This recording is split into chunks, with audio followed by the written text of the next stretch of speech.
Undertale é um caso muito curioso, porque por uma parte da internet, esse jogo não é só bom, não. Esse jogo é tratado como se tivesse sido entregue por monges de uma montanha, com um tabernáculo de pedra e o sentido da vida de brinde. E outra parte da internet acha que Undertale é basicamente um PowerPoint com musiquinha legal. Então hoje eu quero responder a pergunta que gera discussão, briga, textão e provavelmente umas 4 pessoas já digitando em caps lock nesse vídeo. Todo mundo ama Undertale, mas ele é tudo isso mesmo? Primeiro, olha pra esse jogo. Undertale parece o tipo de game que você abriria sem querer numa pasta chamada RPG Maker Project. Os gráficos são simples, o escopo dele é pequeno, o combate parece uma mistura de bullet hell com terapia em grupo, e se você mostrar uma screenshot dele pra alguém completamente desavisado, existe uma chance real da pessoa achar que esse é um projeto escolar. Só que aí você joga e percebe uma coisa muito importante. Undertale, ele não quer ser grande, ele quer ser marcante, e esse jogo consegue. Mas também tem um detalhe muito importante.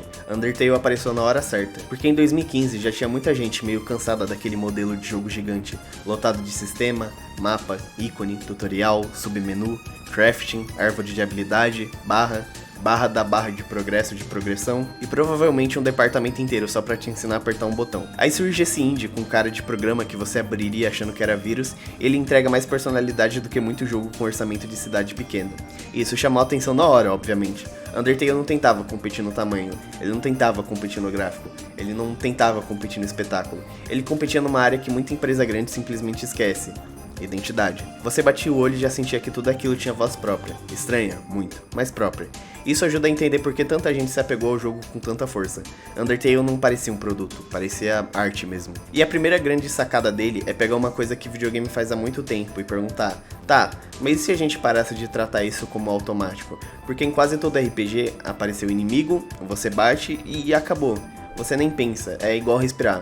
O inimigo já aparece e você já tá apertando o botão de A pra matar ele e farmar XP. Mas o Undertale pega esse hábito e olha na sua cara e fala: beleza, mas você precisa mesmo fazer tudo isso? E essa pergunta muda tudo, porque o combate deixa de ser só combate. Vira escolha, desconforto, curiosidade. Vira o jogo olhando no fundo da sua alma e perguntando se você é uma boa pessoa ou só um acumulador de XP com documento. E o mais legal é que ele não faz isso só no discurso, ele faz isso na mecânica também. Muito jogo adora falar, suas escolhas importam.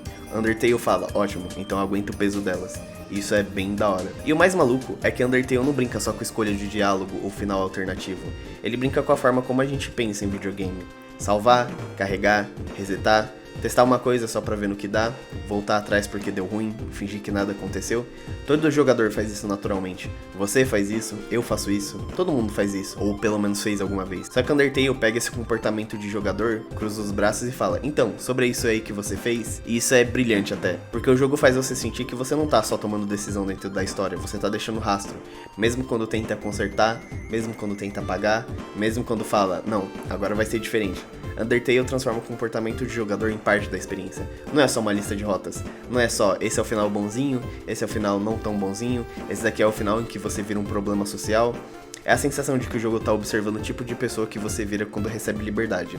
E pouca coisa em videogame acerta tão bem quanto nessa mistura de curiosidade, culpa e consequência. Tem jogo com lore maior, tem jogo com escolha mais numerosa, mas poucos conseguem fazer a escolha pesar desse jeito. E aí entra outro ponto muito bom do Undertale, os personagens. Porque Undertale tem a capacidade sobrenatural de fazer você se apegar a um elenco que numa descrição fria parece completamente ridículo. Uma cabra maternal, uma caveira preguiçosa, outra caveira completamente louca das ideias, uma guerreira surtada, uma cientista geek que gosta de anime.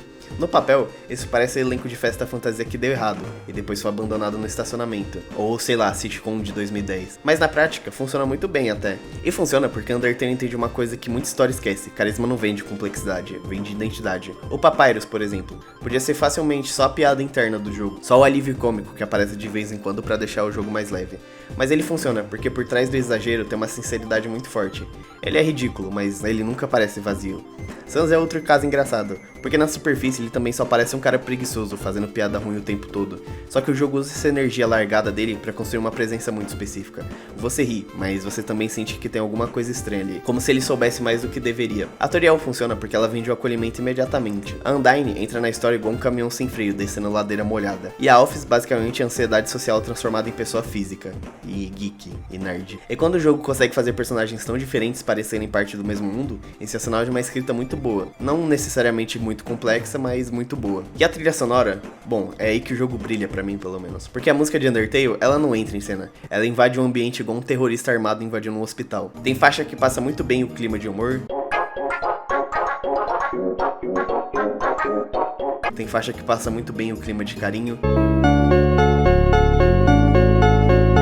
Tem faixa que parece que seu computador vai ter um tempo ruim.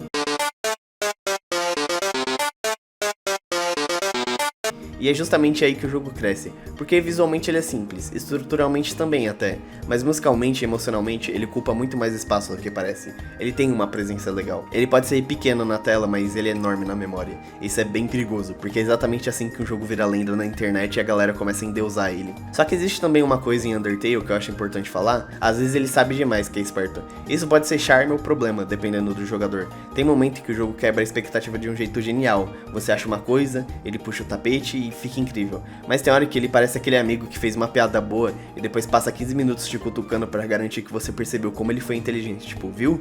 Viu o que eu fiz? Pegou a subversão? Entendeu que eu sou diferente? Hein? Quando se encaixa, é ótimo. Quando não encaixa, pode cansar. E também tem a questão do ritmo, porque dependendo de como você joga, tem trecho que flui super bem, e tem trecho que parece que o jogo segurou você pelo braço só pra dizer: calma aí, antes de continuar eu preciso muito te mostrar uma coisinha. Pra muita gente isso é parte do encanto, pra outra isso vira desgaste. Então uma crítica justa ao Undertale não é dizer que ele é ruim, é dizer que ele é um jogo muito consciente da própria personalidade. E jogo assim, quando encaixa, vira amor à primeira vista, quando não encaixa, vira rejeição também. E aí que entra a parte que os devotos talvez não gostem. Undertale não funciona pra todo mundo. E isso não significa que quem não ama o jogo não entendeu.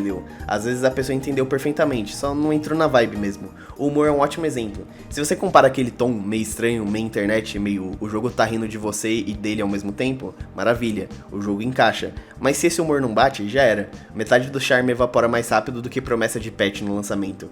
O visual também exige boa vontade. Eu acho que combina com a proposta? Acho, mas ainda é o tipo de estética que pode fazer alguém olhar e pensar: o cara que fez a arte desse jogo realmente tentou? E o combate, apesar de muito criativo e cheio de personalidade, também não é universal. Para uns, ele é original, tenso e cheio de personalidade. Para outros, ele é o jogo interrompendo a conversa interessante para te obrigar a desviar de balinhas em alta velocidade. E sinceramente, eu entendo os dois lados, apesar de eu acho que eu me identificar mais com o segundo. Porque Undertale é muito bom em ser Undertale. O problema é que ser muito Undertale também significa que ele não vai agradar quem já entra com resistência para esse tipo de coisa. Agora vamos falar do elefante da sala. Ou melhor, a caveira na sala, a fanbase. Porque muita gente não pega a birra de Undertale só por causa do jogo em si. Pega a birra por causa da aura quase mística que construíram em volta dele. Quando você passa anos ouvindo que Undertale é perfeito, revolucionário, transcendental, emocionante, genial, intocável, basicamente o messias dos jogos indie, a expectativa vai lá pra estratosfera. Aí a pessoa joga, gosta, acha criativo, acha legalzinho, acha maneirinho e pensa: tá, legal, mas eu ainda não vi o céu se abrindo e Deus descendo pra vir me buscar pro paraíso. E pronto, nasce a reação contrária. Undertale sofreu com o mesmo problema de toda a obra muito idolatrada. A propaganda feita pelos fãs às vezes vira o pior inimigo da própria obra, porque a fanbase vende o jogo como experiência divina. A pessoa recebe uma experiência excelente, mais humana, e sai achando que foi enganada. E tem várias mídias que é assim, que a gente nunca viu, mas só por causa da imagem que a fandom passa, a gente consegue olhar e pensar: pô, desenho de Groomer, pô, jogo de Groomer, pô, desenho de CP-Land, jogo de CP-Land, e por aí vai. E tem mais uma coisa que ajuda a entender no tamanho de Undertale, o efeito que ele deixou. Porque hoje é fácil olhar pra ele e pensar: tá, beleza, eu já vi humor esquisito em indie, eu já vi jogo brincando com meta, eu já vi RPG subvertendo o combate, eu já vi narrativa reagindo ao jogador, e sim, já viu mesmo. Em parte porque Undertale ajudou a popularizar esse tipo de sensibilidade. Depois dele, um monte de gente passou a correr atrás dessa mistura de ironia, estranheza, coração, desconforto e quebra de expectativa. Nem todo mundo copiou diretamente, é claro, mas o impacto está lá. Quando o jogo pequeno começa a influenciar não só outros jogos, mas também a forma como as pessoas falam sobre jogo indie, isso significa que ele acertou muito forte em algum ponto. Undertale virou referência, virou comparação, virou parâmetro. Eu posso ter quase 100% de certeza que qualquer RPG que saiu depois dele que não era 100% focado no combate, tinha gente comentando nas avaliações: Undertale é melhor, ou esse jogo não é Undertale, ou para as pessoas que gostaram muito, esse jogo é basicamente Undertale 2. E sinceramente, jogo superestimado de verdade não costuma virar parâmetro. Jogo superestimado normalmente só morre mesmo. E Undertale sobreviveu tempo suficiente pra provar que ele não é tão superestimado assim. Então vamos logo responder essa bosta de pergunta: Undertale é tudo isso mesmo? E minha resposta é sim, mas com asterisco. Undertale não é esse fenômeno porque ele é perfeito. Ele é esse fenômeno porque tem uma identidade tão forte que é impossível confundir ele com qualquer outra coisa. Esse jogo sabe exatamente o que quer ser. Ele não tá tentando agradar todo mundo. Ele não tá tentando ser gigantesco. Ele não tá tentando te impressionar com um orçamento de país pequeno. Ele pega uma ideia muito específica, executa ela com confiança e transforma isso numa experiência que fica na cabeça. E meu amigo, no mercado cheio de jogo competente e esquecível, isso vale ouro.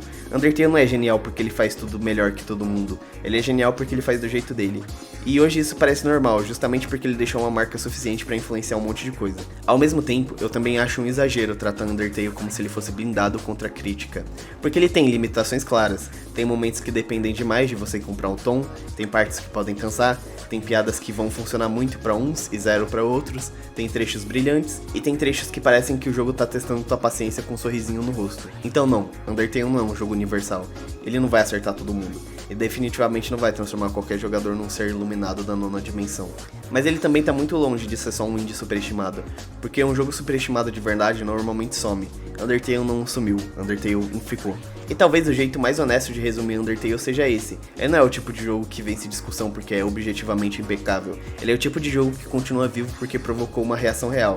As pessoas lembram, as pessoas discutem, as pessoas defendem, as pessoas rejeitam, mas ninguém fica totalmente neutro. E pra mim isso vale muito, porque neutralidade total normalmente é destino de jogo esquecível.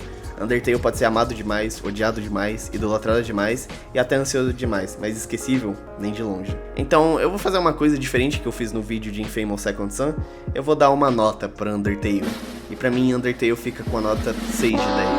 E se você curtiu esse estilo de vídeo mais opinativo, deixa o like e me fala qual outro jogo armado por todo mundo você quer ver aqui. Porque se for pra arrumar problema, eu quero arrumar problema com metade do planeta Terra inteiro. É isso, valeu.